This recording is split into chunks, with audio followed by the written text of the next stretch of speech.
Esta mega prisão tem capacidade para 40 mil pessoas. Os prisioneiros aqui são as pessoas mais perigosas que você pode imaginar. Quantas vidas você já tirou? 5, 10, quantas? Mais de 50. MS-13 e muitas outras gangues. Esses são animais. Esses não são pessoas. Eles são psicopatas, sociopatas. Esse é o tipo de pessoas que temos aqui. Estamos prestes a ver o pior dos piores. Bem-vindos ao CECOT, o maior presídio do mundo em capacidade, localizado em El Salvador, construído para encarcerar os criminosos de maior destaque. Aqueles que entram nesta prisão são destinados a nunca sair vivos. Não tem como sair. Como você vai sair daqui? O motivo pelo qual esse pequeno país de 6 milhões de habitantes precisa desta enorme prisão são as gangues. Antigamente, dominando o país, essas gangues passaram a enfrentar uma repressão severa, iniciada em março de 2022. Durante o governo do presidente Nayib Bukele, mais de 70 mil pessoas, aproximadamente 2% da população adulta do país, foram detidas em apenas 16 meses.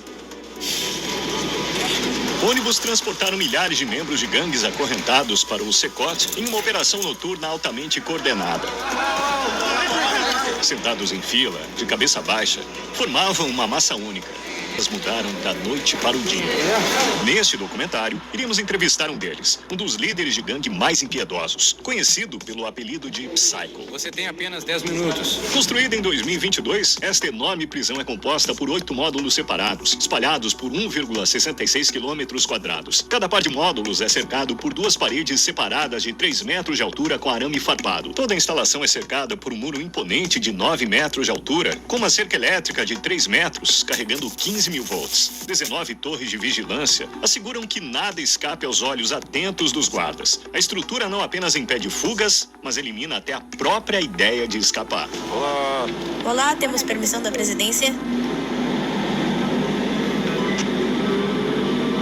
Os guardas nos pararam. Esperamos que seja o último posto de controle. Os bloqueadores de sinal evitam transmissões num raio de 2 quilômetros do CECOT, cortando completamente a comunicação. Mais de 600 guardas trabalham apenas para proteger o perímetro. Deixaremos todos os nossos pertences aqui antes de entrar na prisão. Levaremos nossas câmeras e microfones. Só isso. Passe devagar. Olhe para a câmera.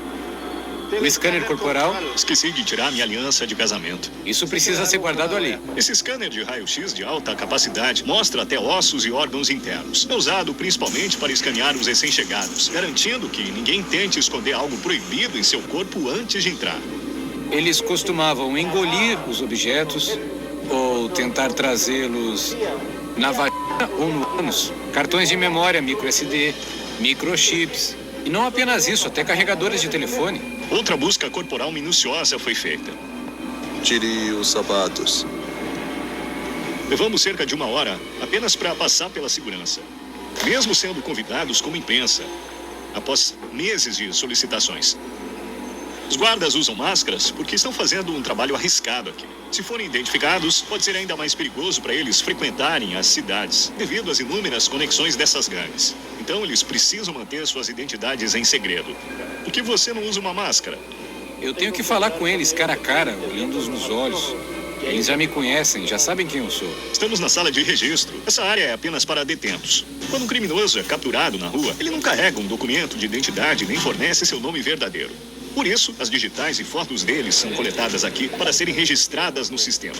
Ao entrarem aqui, os detentos perdem todo contato com seus familiares pelo resto de suas vidas, pois as visitas familiares são estritamente proibidas. Também é importante notar que um pequeno número de pessoas inocentes foi erroneamente preso durante a grande repressão. Devido à política de não contato, suas famílias não têm ideia de onde estão ou se ainda estão vivos. Para alguns, este documentário pode ser a primeira chance de ver um parente desaparecido. Antes de entrar nos módulos onde estão os presos, visitamos o arsenal da prisão. Essa seção é essencial em caso de um possível motim, e esses detentos são as pessoas mais perigosas da Terra. O tipo de arma de fogo que usamos é um rifle T-65. Também temos essa outra arma de fogo, que é uma espingarda calibre 12. Um rifle Sig Sauer, que nos permite manobrar em espaços apertados. Sempre que os criminosos são presos e levados para o ônibus, são usadas várias algemas e correntes para restringir seus movimentos e minimizar o risco de danos aos policiais. Já teve algum motim aqui? Até agora não houve tentativas de fuga. Seus papéis dentro das estruturas das gangues incluem assassinos de aluguel. O equipamento de controle de motim inclui proteção para a cabeça, escudo facial, proteção para o pescoço, colete antitrauma, protetores de pernas, caneleiras e, é claro, um escudo. Normalmente, nas prisões, os detentos inventam todo tipo de arma, feita à mão, furadores, facas. Estão totalmente protegidos. Dá pra ver como ele protege os pés. Uma prisão é muito grande, temos que pegar esse ônibus. Estamos entrando na área do módulo. Para manter o país seguro, 1000 membros da equipe trabalham dentro do SECOD. É impossível, mas vamos imaginar que um detento consiga sair da fortaleza. Essas pedrinhas que você vê aqui foram colocadas de forma intencional, porque quando eles caminham sobre elas, funcionam como um sistema de alarme. Elas fazem barulho, eles não podem passar despercebidos. Eles já tentaram escapar? Não. Eles poderiam tentar? Difícil, porque eles teriam que passar por uma série de anéis de segurança. O SECOD foi erguido numa área isolada com sua própria infraestrutura, incluindo sistemas de energia e esgoto, para evitar qualquer tipo de interferência externa. Em caso de corte de energia elétrica ou problema de abastecimento de água, as cisternas e geradores manterão as operações por até uma semana. Estou animado, prestes a ficar cara a cara com os criminosos mais perigosos do mundo. É muito tenso. Estamos entrando um ao lado do outro. O infrator que entra num desses prédios nunca sairá por essas portas. Em poucos passos, estaremos cercados por mais de 2.500 detentos. É como entrar no meio do caos controlado. Elias.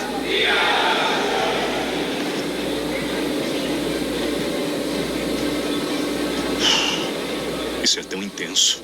Seus olhos em mim, seguindo cada passo meu. Estou fazendo contato visual com eles. São muitos por aqui. Sem palavras. Me sinto desconfortável.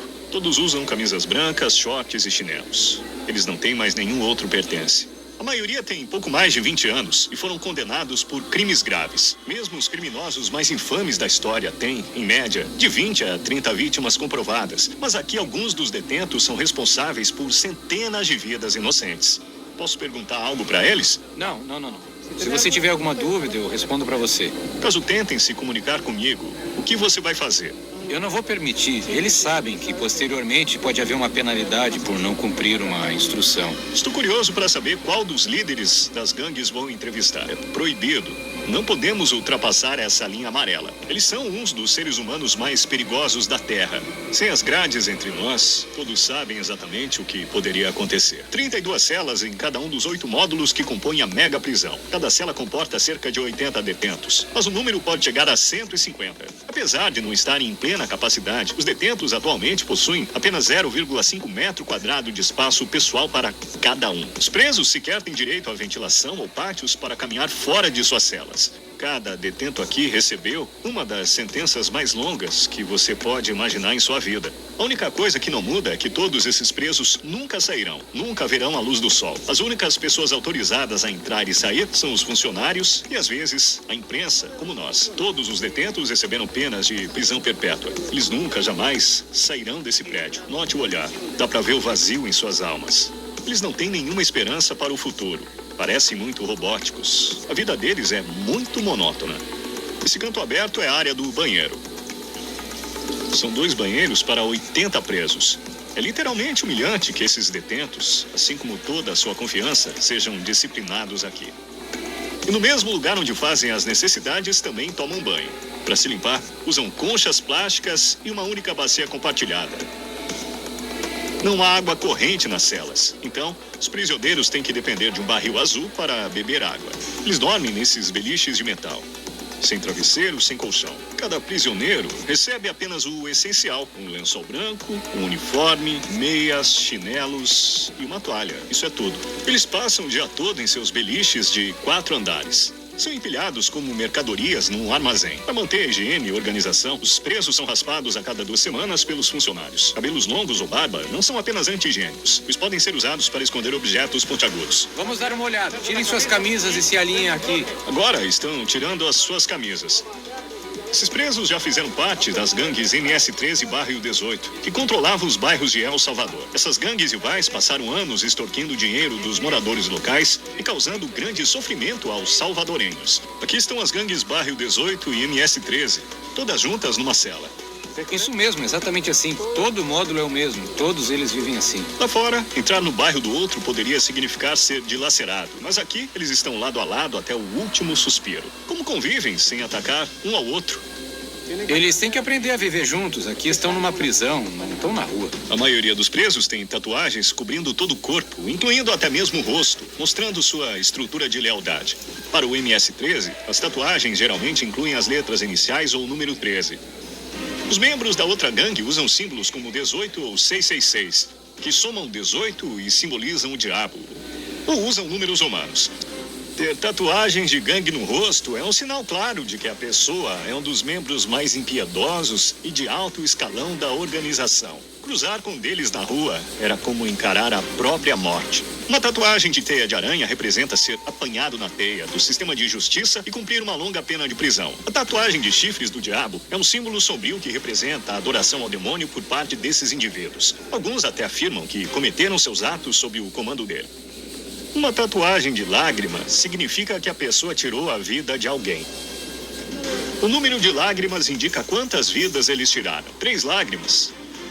Com a frase, e agora, chore depois, essas tatuagens de máscaras ou palhaços passam uma mensagem clara. Seja forte diante das dificuldades agora e lide com as consequências depois.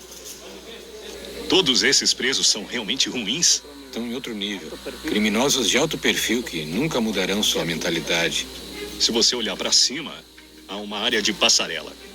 Os guardas vigiam constantemente os presos deste ponto elevado acima das celas. Caso algo suspeito aconteça, eles vão intervir, enquanto uma rede abrangente de câmeras monitora cada canto 24 horas por dia, 7 dias por semana, assegurando que nada seja ignorado. Os módulos permanecem iluminados dia e noite para vigilância. Quando o sol se põe, as luzes ficam acesas o tempo todo. Eles são vigiados constantemente. Acho que essa é uma das coisas mais difíceis de estar aqui. Quando tentam dormir, usam as toalhas e cobrem os olhos para bloquear a luz. O está aqui compartilhando algumas lições importantes da Bíblia com os detentos. Eles estão fazendo exercícios físicos aqui. Tem um treinador lá. Essa é a única vez que esses detentos saem de suas celas. Essas atividades ocorrem por um tempo total de 1 hora por semana, sob a supervisão de guardas armados. No restante do tempo, eles ficam trancados em suas celas. Antes, eles dominavam as ruas. Agora, não podem dar um único passo sem permissão. É um horário rotativo, não há espaço suficiente, então nem todos podem sair no mesmo dia. Já houve algum incidente caótico quando esses presos estavam fora de suas celas? Até agora nada. Sempre que focamos a câmera numa cela, frequentemente pegamos um prisioneiro movendo os lábios silenciosamente. Mesmo atrás das grades, membros de gangues tentam enviar ordens para fora. Esse prisioneiro estava fazendo exatamente isso. Nós o censuramos para bloquear a mensagem. Apesar da repressão, esses grupos ainda mantêm um poder significativo lá fora. Boatos sugerem que eles têm planos de se vingar atacando pessoas inocentes, mas como resposta, as autoridades ameaçam impor medidas ainda mais duras aos membros presos. Se eles fizerem isso, não haverá nenhuma refeição nas prisões. Juro por Deus, eles não comerão um grão de arroz. E vamos ver quanto tempo duram. Aqui eles recebem 3 refeições, café da manhã, almoço e jantar. O café da manhã geralmente é feijão e arroz, e o jantar é praticamente o mesmo. Para o almoço eles recebem arroz branco e macarrão, só o que muda é a bebida. Não há alimentos nutritivos como frango ou carne. Isso é o almoço, hoje é arroz, macarrão e 2 tortilhas. O cardápio muda a cada dia? Não. Mesma coisa todo dia? É sempre a mesma coisa, refresco. Ok. É uma bebida açucarada. Vou prová-la agora. Eles devem comer com as mãos e limpar os pratos antes de devolvê-los. Com uma dieta carente de proteínas, muitos provavelmente sofrem de deficiências nutricionais. Antes de começarmos nossa entrevista com o detento, quero mostrar o lugar que é ainda mais extremo do que você viu até agora. É para onde os detentos que violam as regras são enviados. Aqui estamos na área da célula de isolamento. Quando os presos quebram uma regra de acordo com a legislação, eles podem ser enviados para essas celas de isolamento. A lei me permite mantê-los em confinamento por até 15 dias. As celas têm portas seladas. Através dessa grade eu posso vê-los e identificar quem está lá dentro. Nós servimos a comida aqui e também usamos esse espaço para colocar algemas neles antes de abrir a porta, para levá-los para uma atividade. Bem-vindo à cela de isolamento. Caso o preso se comporte mal, ele acaba aqui. Ele não saberá o tempo e nem quanto tempo mais ficará aqui. Por dias ou mesmo semanas. Dormirá nessa cama de concreto sem nunca sair. Ficam isolados do mundo exterior, deixados sozinhos com nada além de seus pensamentos. É bem aqui que eles abastecem a água deles. Tem uma bacia de água aqui. Eles pegam água aqui. E é aqui que eles urinam. Bacia para água potável e o vaso sanitário estão lado a lado. O banheiro parece que foi usado recentemente e está sujo, sugerindo que essa cela foi recentemente ocupada. A única luz que eles têm é esse pequeno buraco que mal deixa o sol entrar. Essa abertura também é a única fonte de ar fresco. Qual é o maior desafio sobre a cela de isolamento, na sua opinião? Por dentro você nem vê suas mãos. Quando alguém é isolado, é necessário que tenha algo, um livro, qualquer coisa para manter a mente clara. Mas aqui, eles não têm acesso a isso. Não importa o quão duro um criminoso seja, esse tipo de isolamento os quebra. Isso é necessário para o tipo de criminosos que temos aqui. Pessoas que, em determinado momento, se sentiram como deuses, simplesmente decidindo quem vivia e quem morria. Eles podem pedir perdão a Deus e que Deus os perdoe, mas aqui a justiça deve ser feita para tantas vítimas e é o mínimo que eles merecem. Iremos entrevistar um preso com 34 anos de histórico criminal, dos quais 25 foram passados como membro de um grupo de rua. Você tem apenas 10 minutos.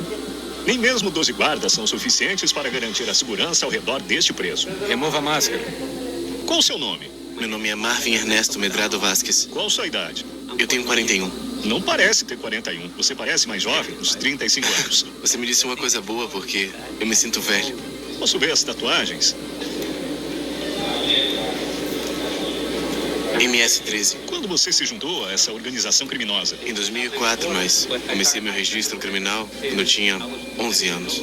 Como se envolveu pela primeira vez? Quando alguém é criado só com a mãe precisa trabalhar, você acaba indo pras ruas, você procura alguém para te ajudar. Eu disse, minha mãe é pobre, eu preciso de sapatos, de roupas, e aí eu comecei a roubar. Então eu precisava de uma figura paterna, porque eu não cresci com meu pai. Então eu procurei grupo de gangues, eu cometi um homicídio e vim aqui para El Salvador tentando mudar a minha vida, mas havia gangues aqui também, eu comecei a fazer a mesma coisa, então eu fui preso. Eu sempre fui o tipo de pessoa que queria conquistar as coisas que eu decidia fazer na vida. E eu realizei tudo que eu queria fazer aqui, mas vim parar aqui. E isso é como o diabo paga as pessoas. Sim. É verdade que para se juntar a essa organização criminosa, você precisa acabar com a vida de alguém? Sim, é. Mas a primeira vez foi um familiar. É, porque você tem que ganhar território pra sua gangue. Desde minha mãe, meu pai, meu filho, tudo isso por causa das gangues. Quer dizer, eu podia estar com a minha família na América, nos Estados Unidos, ter uma vida melhor, mas você sabe, né? Tomamos decisões erradas e essa é a causa disso. E é por isso que eu digo aos jovens, ei, vai pra escola, escuta tua mãe, escuta teu pai. Não vive essa vida que a gente vive, porque não tem saída. Quantos você já matou? 5, 10? Quantos? Não, se você falar sobre o que eu costumava fazer depois da prisão, provavelmente seriam mais de 50. Provavelmente sim. Você tem que fazer isso às vezes. Como se tornou insensível e impiedoso com o tempo?